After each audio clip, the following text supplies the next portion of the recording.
Affaire conclue, la vie des objets s'intéresse aujourd'hui à une pale d'avion qui va devenir bien plus polie grâce au savoir-faire des ateliers Mertens. Revenons sur l'expertise de cet objet apporté par Mathieu, 28 ans, venu de Luisan. Ah, pardon, je partais avec votre pale, Mathieu. Bonjour.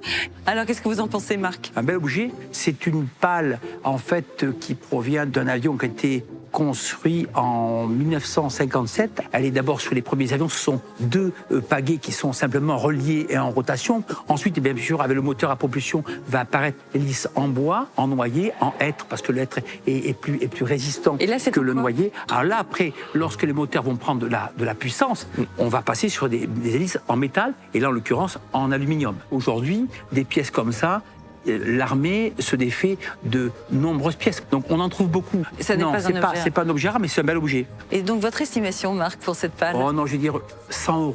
Merci. Je souhaite de faire une très jolie vente. Merci à vous. Cette pale d'avion a toutes les chances de ne pas faire pâle figure en salle des ventes.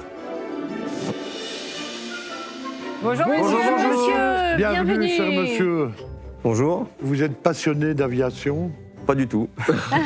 J'ai réussi à avoir cet objet un peu insolite en chinant le week-end. Je sais que c'est un avion militaire qui servait aux entraînements. Ok.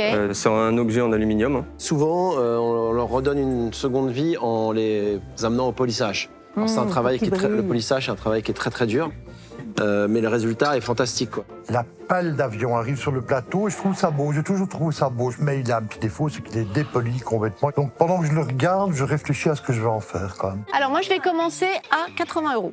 100 €. Okay. 150. Ah, carrément. Ok. Oui. 160. 180. 200. 220. 250. Je pensais sortir ça à 200 €, 250 €. Et bien il n'en est rien parce qu'en fait tout le monde était intéressé. Ça monte, ça monte. Je vois que ça va continuer, donc je vais en retrait, j'attends. 300. 320. 330. 350 avec moi. 350 € chez Marie, bah, c'est pas mal. C'est pas mal, oui. Eh bien, envolez-vous. Allez-y, envolez-vous. 360, c'est mieux. C'est mieux, oui. 370. 380. Ah, 380 là-bas. Bah, je vous offrir 400 €.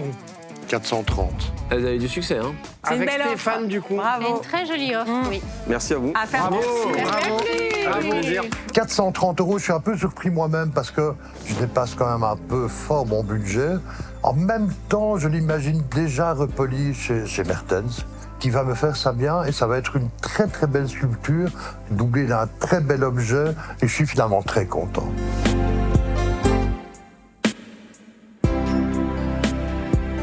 C'est à Bruxelles, dans les ateliers de la famille Mertens, que ce petit bout d'avion va se transformer en objet de satisfaction.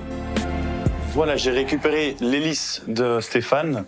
On va en faire un vrai objet de décoration, donc pour cela on va devoir quand même le polir. L'idée c'est d'arriver presque à un effet brillant, miroir. Ça sera pas facile parce que l'aluminium se polit pas facilement. Et pour cela je fais appel à mon polisseur Jacek.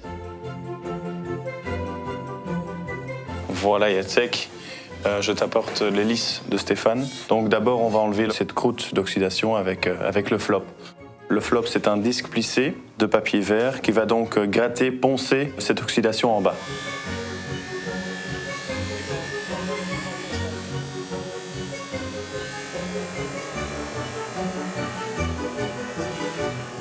Voilà, ça a été Jacek.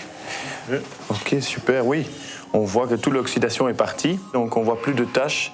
On va maintenant passer au polissage à la brosse pour enlever ces traces du flop.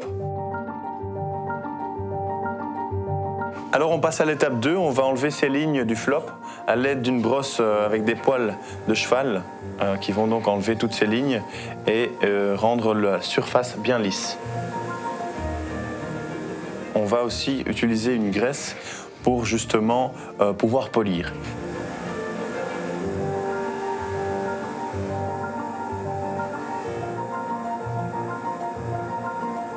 Voilà, donc on a une surface bien lisse sur laquelle on va pouvoir brillanter. Donc on passe à la troisième étape qui est donc l'avivage et arriver presque à un effet miroir.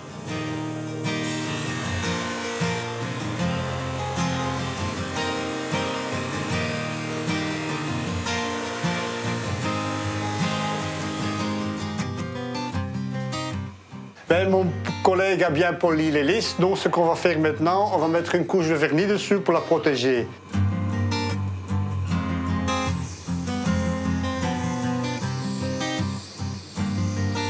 Et après, quand il sera sec, on mettra dans le four pour une petite cuisson d'environ une petite heure. Comme ça, il sera bien durci pour que ça soit bien résistante aux griffes.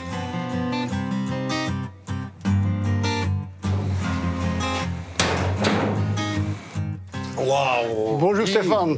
Voilà. Incroyable. Même dans mes rêves, je ne la voyais pas comme ça.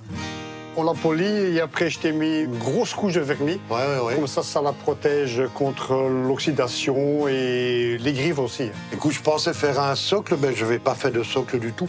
La pièce est vraiment magnifique. Hein. C'est vraiment très beau, une belle sculpture.